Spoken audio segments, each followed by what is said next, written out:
உலகத்திலேயே நான் மட்டும்தான் கஷ்டப்படுறேன், மற்றவங்க எல்லாருமே ஹாப்பியாக இருக்கிறாங்க அப்படின்னு வந்து நினச்சிட்டு திரிவாங்க. அதவே சொல்லி நம்மளை டார்ச்சர் பண்ணுவாங்க. இதுவும் வந்து நம்மக்கிட்ட இருக்கிற எனர்ஜியை உறிஞ்சிறதுக்கு. ஏன்னா வந்து நான் ஏற்கனவே சொன்ன மாதிரி ரொம்ப சுப்பீரியாரிட்டி காம்ப்ளெக்ஸோட பிஹேவ் பண்ணுறது அதெல்லாம் வந்து சில சமயம் நம்மளால் பொறுத்துக்க மாட்டோம்ல, நம்ம உஷாராயிருவோம் அப்படின்றதுனால இந்த மாதிரி கொஞ்சம் பரிதாபத்தை ஏற்படுத்தக்கூடிய விஷயங்களை வந்து பேசுவாங்க. அதில் முக்கியமான ஒன்று இந்த சுய கழிவிறக்கம்.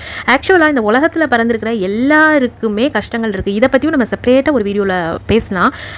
எல்லாருக்குமே வந்து கஷ்டம் இருக்குது. ஆனால் ஒருத்தருக்கு இருக்கிற கஷ்டம் இன்னொருத்தருக்கு இருக்காது. அவங்களுக்கு வேறு விதமாக இருக்கும். அவ்வளோதான் வித்தியாசமே உடைய. எல்லாருக்கும் ஏதாவது பிரச்சனைகள் இருக்க தான் செய்யுது. ஆனால் இவங்க வந்து அவங்களுக்கு மட்டும்தான் எல்லா பிரச்சனை அப்படின்ற மாதிரியே ஹைலைட் பண்ணிகிட்டே போவாங்க.